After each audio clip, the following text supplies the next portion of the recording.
Coming up on your news at 9, a mall is evacuated after a gun goes off. The latest on that investigation.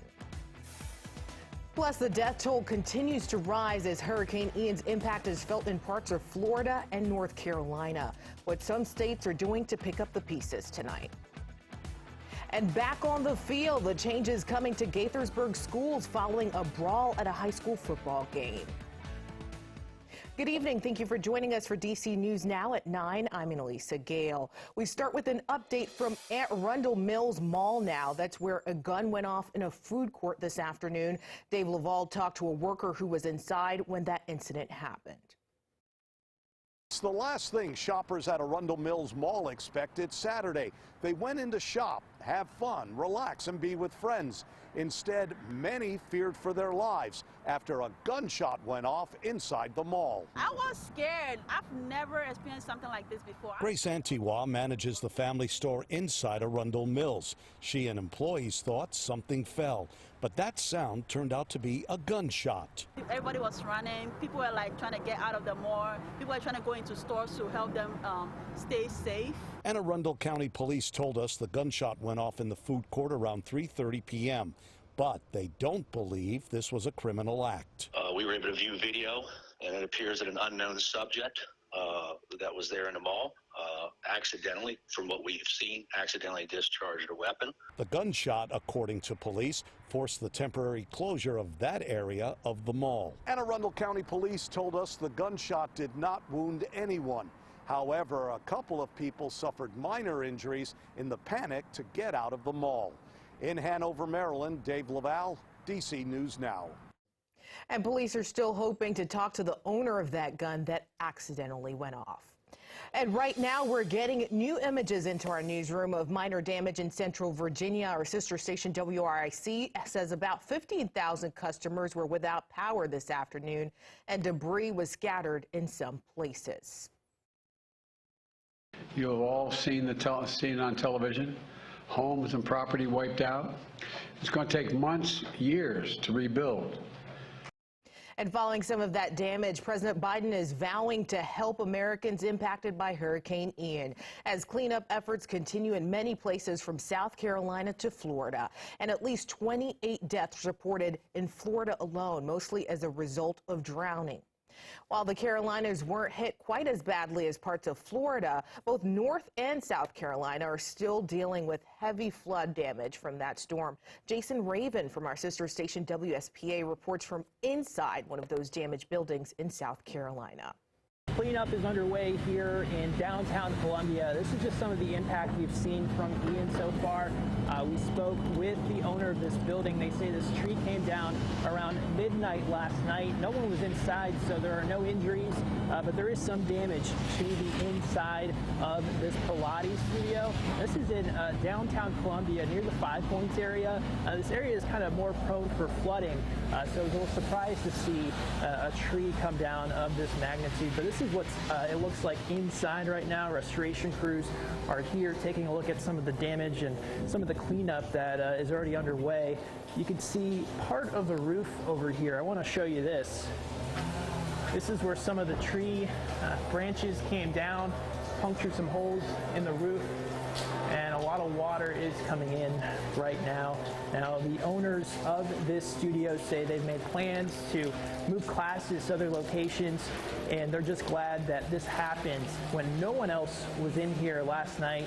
And they're just thankful that it looks like everybody's going to be okay, and this building will be finished up and fixed once again. For News Nation, Jason Raven, back to you.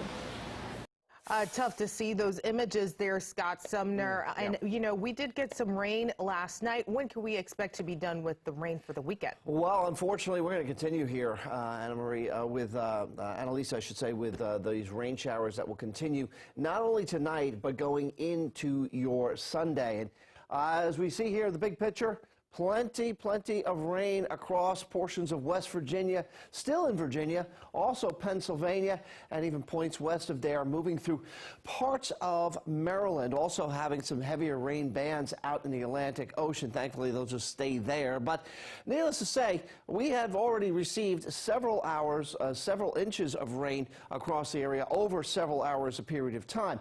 Matter of fact, the last 24 hours, about 1.25 inches at D.C., Frederick, Maryland, about 1.15 inches, Aspen Hill, 1 1/3. Stafford, Virginia, you picked up over 2 inches of rain, and Harpers Ferry in West Virginia picking up 1.13 inches. Now, in addition to that, we've had some windy conditions in and around the Maryland area in particular, like Tolly Point, 52-mile-an-hour winds today. Earlier today, Point Lookout, 51-mile-an-hour winds. Taylor's Island, 49-mile-an-hour winds. Bay Bridge, 47-mile-an-hour winds, and Hull's Neck as well, 47-mile-an-hour winds. Now, we also have watches and warnings continuing. These are for times of high tide, coastal flood warnings here in effect for St. Mary's County, Westmoreland County, and Arundel County.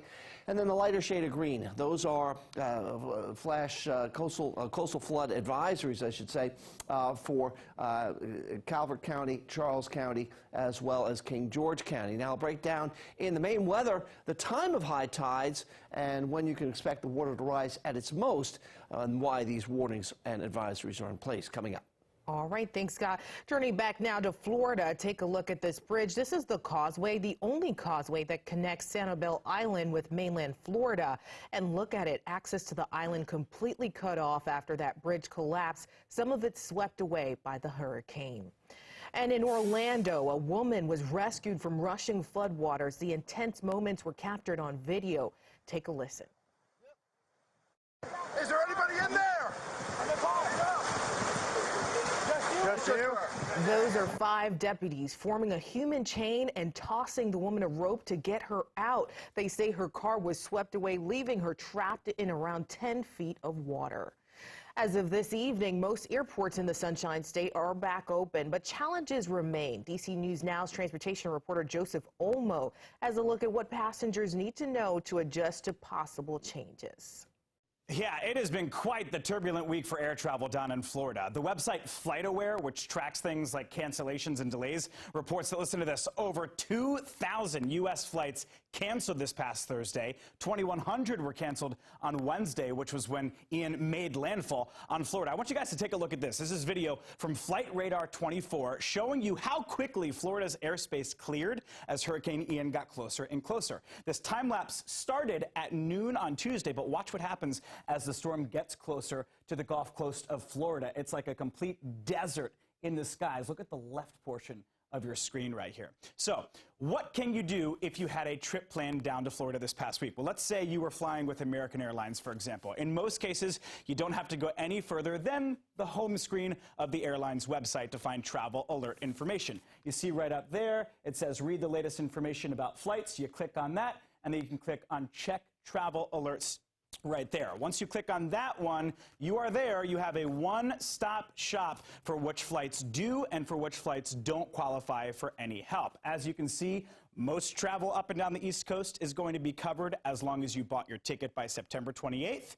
You can rebook it at zero cost as long as you don't change your origin or destination and you stay in the same cabin. Say you purchased a ticket for economy class, yeah, you're going to have to pay the difference if you decide to book in business class. But apart from that, you shouldn't run into any issues. Look at all of the different cities, all the different airports that are covered underneath these no change fee travel alerts. You are taken care of if you're flying any of the U.S.'s major airlines like American, Delta, Southwest, or United. Other things to keep in mind. This one sounds basic, but download your airline's mobile app. None of us like to wait on hold, especially when we're stressed out by travel. And most of the things you call customer service for in the first place can be done right on the app. Hey, a quick check of FAA.gov, Know Your Rights. They have a bunch of different information there. They outline what you are and aren't guaranteed when your flight is canceled or delayed. And check your credit card. Several credit cards offer travel protections. Some will even pay your hotel if your flight is rebooked on another day. Reporting here in the studio, I'm Joseph Olmo. Back to you. Oh, good to know. Developing now, several townhomes in Montgomery County are damaged and 5 families have been displaced. All of it caused by a fast-moving fire at the Bradford Crossing community in Olney. The fire department got the call at around 8 last night. Officials say around 90 firefighters were on the scene battling those flames. Eventually, they were able to get everything under control, and no one was hurt, thankfully, in that fire. Right now, a D.C. police officer is recovering after being struck by a car. It happened yesterday in Prince George's County in the Mitchellsville area. Police say Kenneth Daniels was hit in the parking lot of a grocery store on MLK Jr. Highway. He was off duty at the time. Daniels is a 23-year veteran of the department assigned to the Violent Crime Suppression Division. His brother is a retired police officer, and his niece works for the department as well. Police officer is what he does. I mean, he's just a great individual. I mean, it's really kind of the bottom line. I've known Kenny, again, since he was in his teens, and we went to Spingarn Senior High School together. And the Prince George's County Police Chief says officers have tracked down the driver, and the driver is cooperating with this investigation.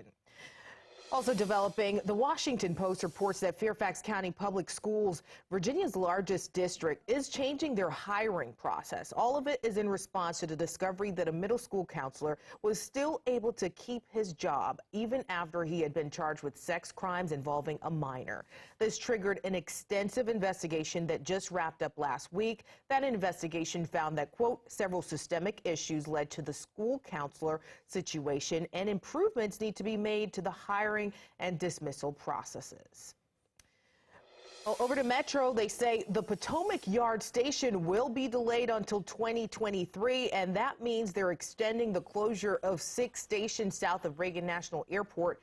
The reason? They say the station's contractors failed to meet deadline. The Alexandria station was to be stationed between the Ronald Reagan Washington National Airport Station and Braddock Road stations. Metro says they will work to get the station completed as soon as possible and continue to provide travel alternatives.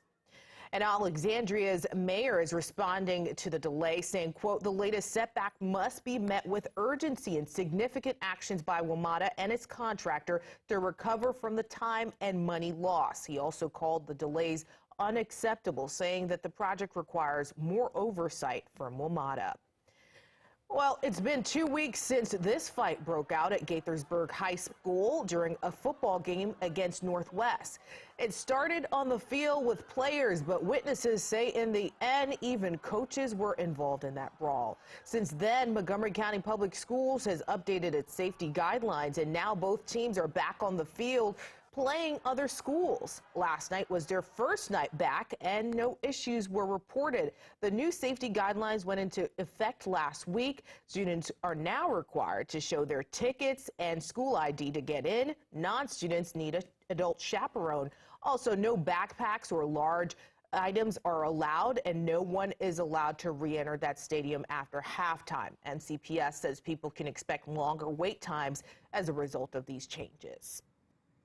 I'm hoping for a good season. I'm hoping that these boys are able to bounce back and, take that loss and turn it into something great and finish out the rest of the season pretty strong. But I'm really hopeful about the things that they've put in place. I feel like they've made good decisions and handled it really well.